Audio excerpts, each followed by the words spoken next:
Chris, welcome to Bethie Life. I'm so glad to have you here finally. I know. It's only taken a decade. I know. Really. Well, you're a busy lady. I am. So, tell us where you grew up and how you got to Houston. Okay. Interesting story. I grew up in a small town in Texas called Pottsboro, Texas. Most people have not heard of it, but it's a tiny little area right outside of northeast of Dallas.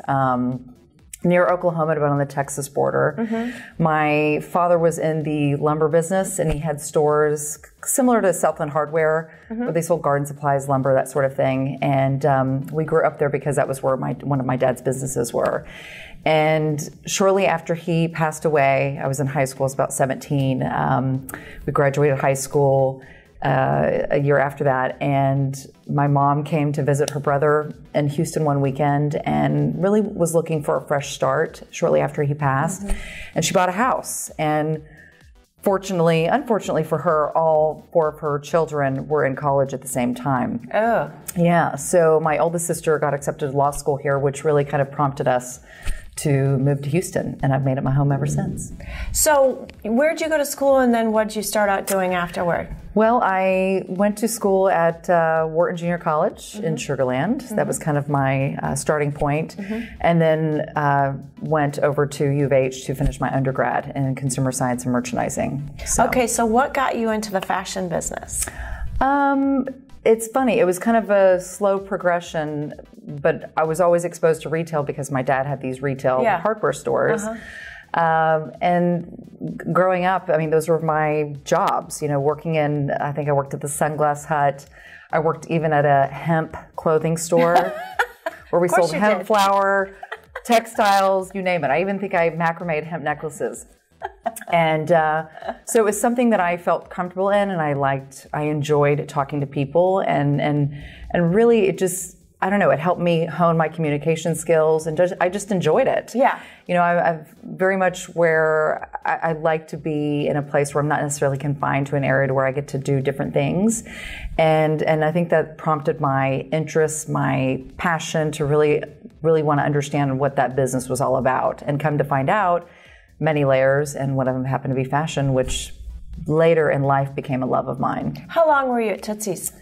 Gosh, it felt like I was there a lot longer than what I originally was. But it was such a fun time. So around 5 years, mm-hmm. 5 years, when I met Mickey Rosemarin, we met each other when I was at Cool Linscomb. So we already had a rapport, and Neil Hamill had then later said, Mr. Rosemarin's looking for some dynamic individuals. Would you be willing to have a conversation? I was like, of course. Not really knowing a lot of history about Tootsie's in general, but mm-hmm. I definitely was intrigued by the possibility of maybe talking to him about what he was looking for. And the moment I met him, I just knew that we clicked. We had a connection, and it became, a really wonderful friendship and mentorship. He was a lot of things, but he was just a really wonderful person to work for. What were a couple of your favorite things about Mickey? The fact that he had a generous heart. Mm-hmm.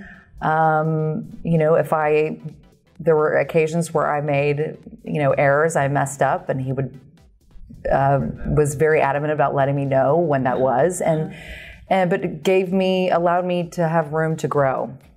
And gave me, additional responsibilities. And one of the things that he was always saying to me, he always wanted me to ask him for help.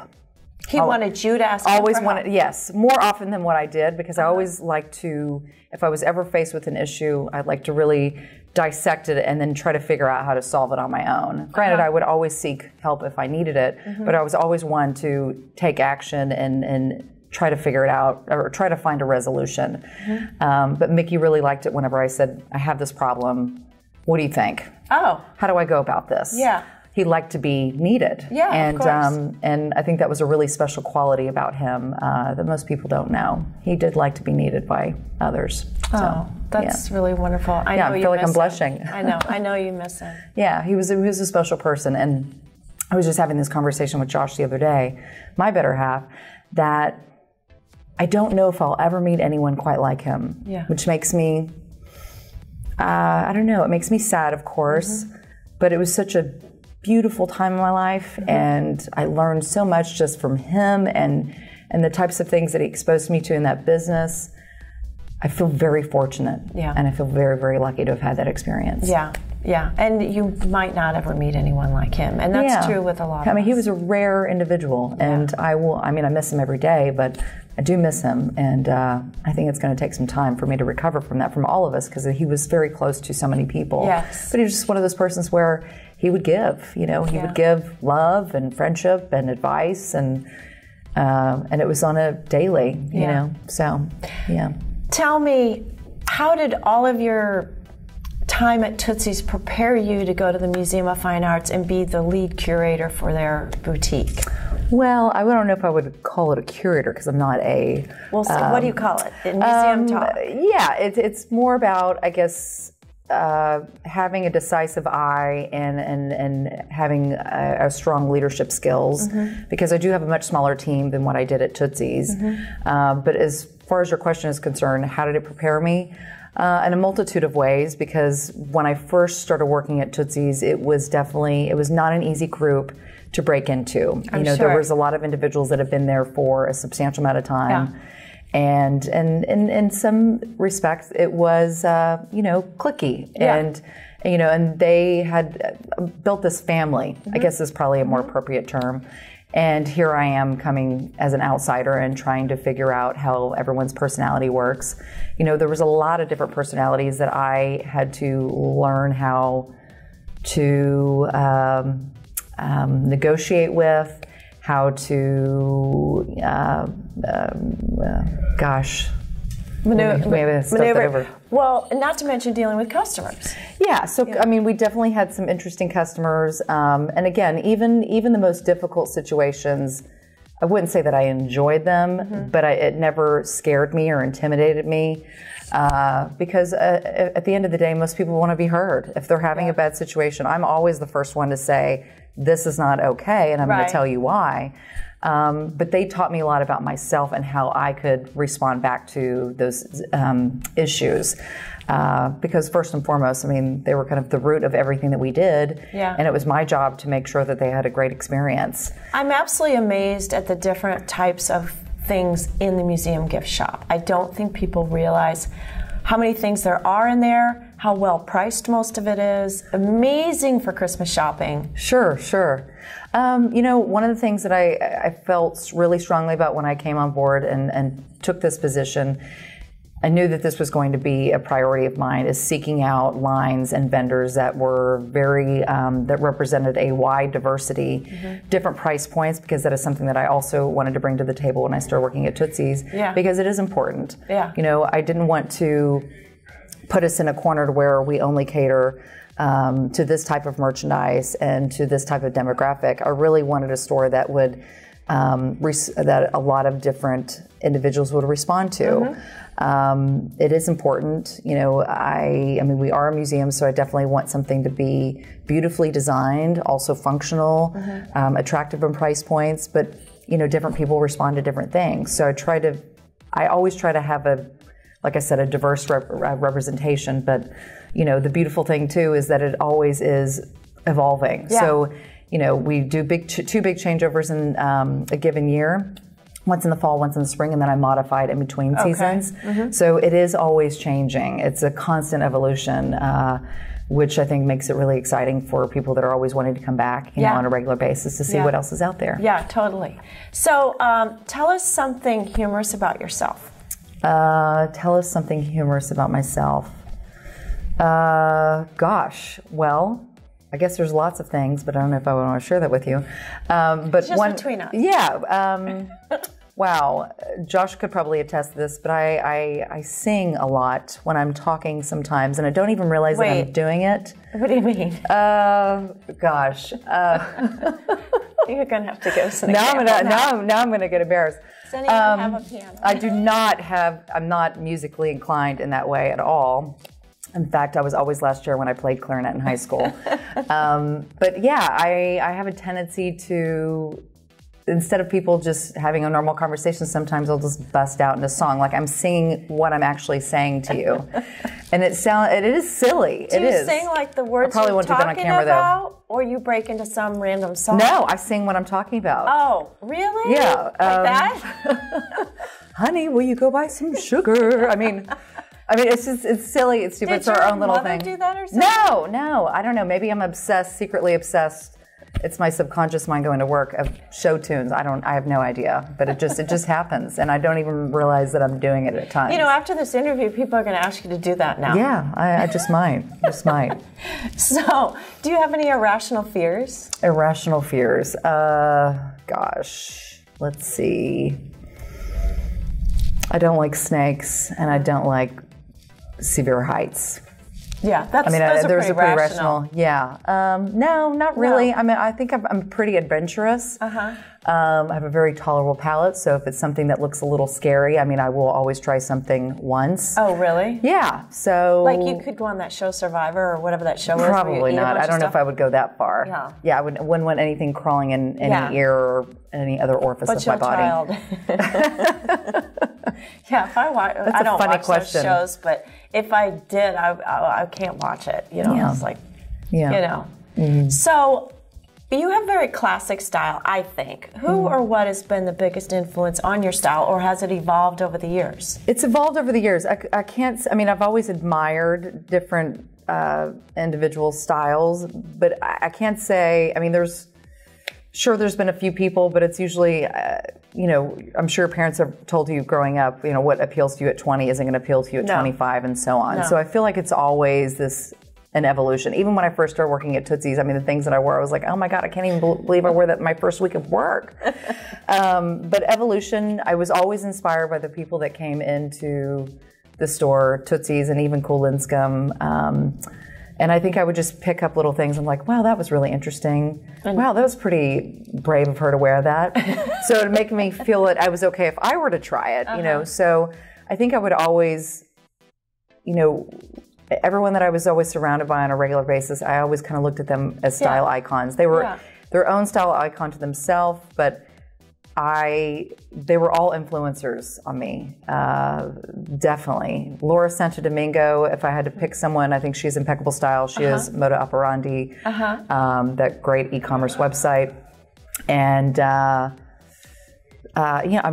growing up, even in my early 20s, I thought Sienna Miller had great style. She does have good style. She does, but it's, I love her style. Again, I feel like I could totally have a grungy look and not even care, or... I know how to slick my hair back and put on a nice dress and go to a cocktail party. It really just depends. It depends on my mood. It depends on the function. It depends on the women that I'm going to be surrounding myself with. Yeah. So I really kind of dress. I think about all those things and really dress for the occasion and how I'm feeling. It just, and that's the beauty about having one style. You can really pick and choose. You can pick and choose. So I know you don't have a lot of downtime, but when you do, what do you like to do? Downtime. Downtime. If I have a substantial amount of time off, I like to travel. Mm-hmm. Do you have a favorite spot you like to go to? Or? Of course. This summer we went to Amsterdam, which I thought was an incredible city. Just the culture, the food. I love experiencing new things, but I think my ultimate place that I just really responded to in such a way I just felt it was magical. I felt at ease. I felt the culture was wildly interesting, and it was just beautiful. I was just in complete awe. Croatia. I've heard that. Croatia's pretty it's fabulous. Almost anyone who's been there. Yeah, it's great. It's really wonderful. It is somewhat remote. I feel like it's an area that not a lot of people know about it yet. Yeah. The secret might be out. Yeah. But I feel like when we were there, we met so many individuals that chose that place as a destination for their summer vacation. But it was people from all over the world. Yeah. It was really quite fascinating to see that many cultures in this one spot, which, we went to a few places. We started out in Split, and we ended up in Hvar, Croatia, which was this little island. But it was just great. No one really dresses up, no makeup. I've heard the people are beautiful there. Oh, and just so friendly, so friendly. I mean, I did have one issue, and I think you remember this story, but, you know, we went out boating one day, and we stopped off to have lunch at this little beach club, and I jumped out of the boat and I landed on a bed of sea urchins. When I came back to the States is when I had to have that addressed by Julie Sofer's father, oddly enough, because he was a podiatrist. He made my foot well again. Yeah, that's not fun. Yeah, so. That's not fun at all. It was pretty painful. Yeah, that's... I would not wish that on anyone. Yeah. If you really don't like someone, you'd say, I hope you land on a bed of sea urchins. That's your ultimate curse to someone. Yeah. So if you weren't doing what you do in this occupation, what might be another occupation in an alternate universe that you would want? Well, I mean, it's funny. I started out, even at Cool Linscomb, that was a lifestyle store. So I was surrounded by design objects, and I really learned. I mean, I feel like that's really where I got my footing. I was exposed to so many beautiful lines and just really appreciated the formation or, you know, the design of a particular object and the history behind that. I was fascinated by it. And then going back into fashion, that's just something that I think will always be my first love. And now I feel like I'm back on where I actually began. I will say the beauty about my position and where I'm at now is that I'm exposed to most incredible art. I need to get over and see Degas. It just opened, so there's plenty of time. But just the amount of work that goes into that museum, not only with the curation by the curators and the objects that they carefully select, whether it be an acquisition or it's on loan from another institution, it takes a village. And the fact that I get to be a part of that in a way where I'm also getting to, what's the word that I'm looking for? I get to contribute to that experience is pretty profound.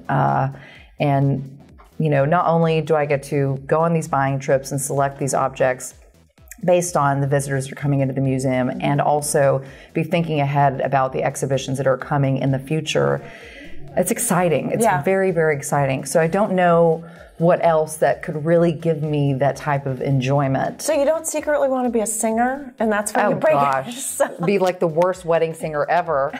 But yeah, I don't think that would be my calling. But I like the fact, I mean, I know that I'm good with, you know, I like the energy of being on a retail floor. I like also being behind the scenes.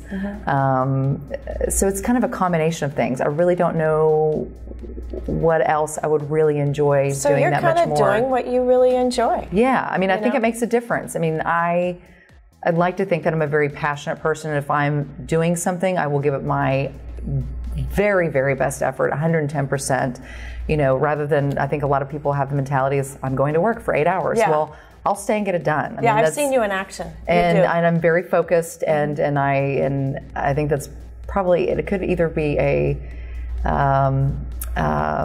benefit or a curse, but, you know, I like things to be all tied up in a bow, and so I want to see things through. I can't leave things unfinished, and I want it to be perfect. I want people to love it and believe in it as much as I do.